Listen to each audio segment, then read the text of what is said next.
Hi everyone, thanks for joining me again today. I want to share an encouraging word with you from the life of Joseph. Joseph was the youngest son of Jacob. Jacob's father was Isaac, Isaac's father was Abraham. Jacob loved his son Joseph very much. Joseph was born when his father Jacob was old.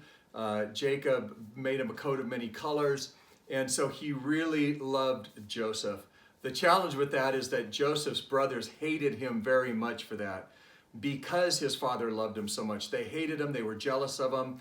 One day when Joseph was 17 years old, he had had a dream, and in the dream, the implication was that his brothers would at some point be bowing down to him, and they just couldn't stand him. And so when he was 17 years old, his brothers were tending their flocks out in the fields, and Jacob sent Joseph out to check on his brothers. And his brothers said, why don't we kill him? Let's kill him. So they planned on killing him. And when Joseph came out, they threw him into a pit. So now Joseph finds himself deep in a pit with no water and left to die. And then the brothers said, well, let's not kill him. They saw a caravan heading toward Egypt.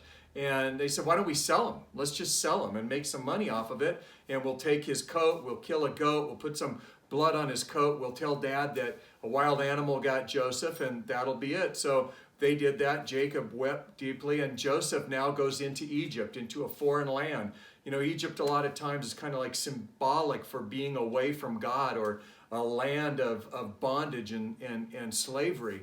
And so Joseph finds himself as a slave in the house of a man named Potiphar. Potiphar was captain of the guard for Pharaoh. And yet the Lord was with Joseph, and the Lord stood by Joseph to strengthen him. The Lord gave Joseph a lot of favor, and Joseph was extremely successful in all that he did.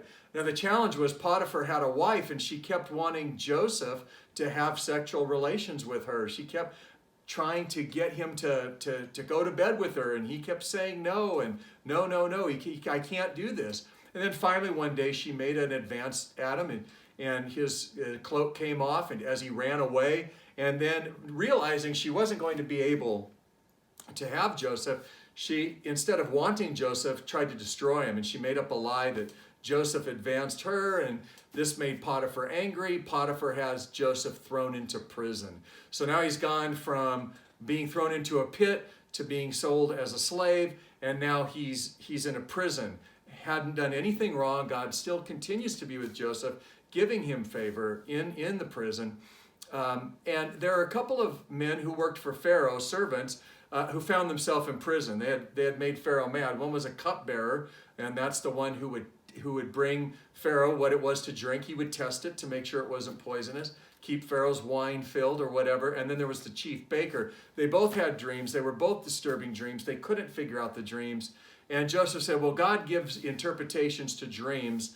Tell me what they are. And so basically the dreams were that in a few days, Pharaoh would reinstate the cupbearer to his position, and he would hang the chief baker. So good news for the cupbearer, bad news for the chief baker. And Joseph told the cupbearer, he said, don't forget me. I have done nothing wrong. So when you can do something to help me, get me out of this place, I've done nothing wrong. Well, the cupbearer forgets Joseph, and 2 more years go by. It's a total of 13 years. Joseph is now 30 years old, and he's in prison for having done absolutely nothing. So from the time he was a teenager to the time he was 30 years old, Joseph was suffering. Joseph was in the land of affliction. Well, the Pharaoh has a dream, and Pharaoh can't figure out what the dream was. It was skinny cows and it was fat cows. And if you want to know more, I would encourage you to read Genesis 37, chapter 37, to the end of Genesis, chapter 50. That'll tell you all of this into detail. I'm just trying to give you a view from above, so to speak. And the cupbearer goes, I remember, there's a man in prison, and he can interpret dreams. And so Pharaoh has Joseph brought up. He says, I understand you can tell dreams. That would have been a great place for Joseph to advance himself, but instead Joseph says, God will interpret the dream. Pharaoh tells Joseph the dream. Joseph comes to understand that there's going to be several years of plenty in the land of Egypt. There will be good crops and so forth. But then there's going to be several years of famine, and it's going to be a severe famine, not only in Egypt, but in the surrounding areas. And he gave Pharaoh a plan to save a fifth of all that would come in, so that when the famine came, Egypt would be ready, not only to sustain themselves, but to be able to sell food, provide food for other areas. Well, that's exactly what happened. But what Joseph becomes is the governor of Egypt. He becomes the second in command to Pharaoh. All of a sudden, he goes from being a slave and a prisoner. The Pharaoh goes, there's nobody that's got wisdom like you. So, in everything except the throne, you're the guy. Nobody's going to breathe, blink, do a thing without your approval. And so Joseph now provides the strategy through God, through Joseph to sustain Egypt. Well, the famine comes. Meanwhile, Jacob and his sons are suffering. They're out of food. And so Jacob sends them down to Egypt through a series of events that you really want to read. So I encourage you to go back into Genesis chapter 37 to 50.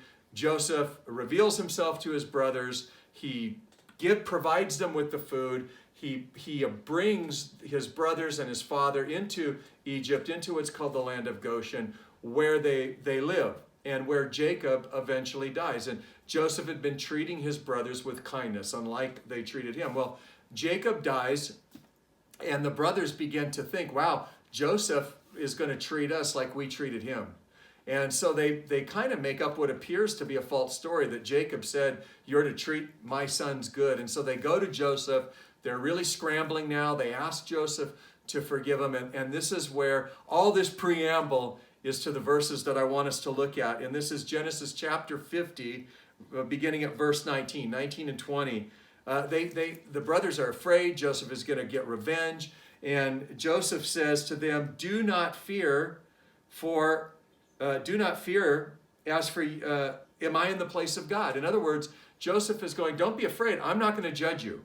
I am leaving judgment to God. I am not going to put myself in the place of God. And there's times when people or situations have harmed us, and it would be very easy to judge harshly, to condemn, to seek the same kind of revenge on them that they did to us. But Joseph left that to God. Joseph left the judgment to God. And he says, I'm not going to put myself in God's place. And then he says, as for you, he says, you meant evil.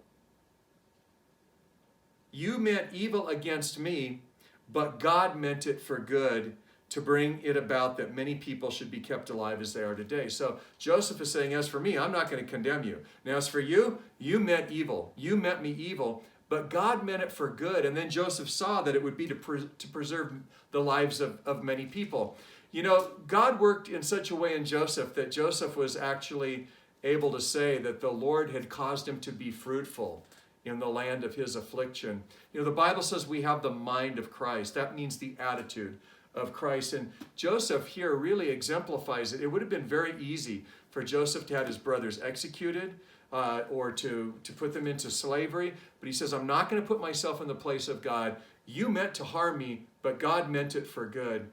And that's an attitude that I pray that I have and that we all have. There's situations and challenges that we go through life. And it doesn't have to be people who harmed us. It could be situations. It could be struggles that we're in right now. It could be any number of things. I think we can look at this contextually. It was people that harmed Joseph, his brothers. But in life, there can be things that happen.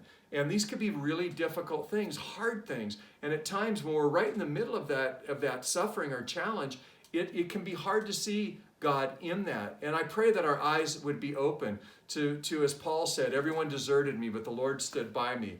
Joseph had an attitude. Joseph had a heart that said, you know what was meant to harm me, what was meant for evil, God really used as a tool for good. And not only for my good, because let's face it, he becomes the governor of Egypt. He lives a long life. He's got a beautiful wife. He's got children. He's got wealth.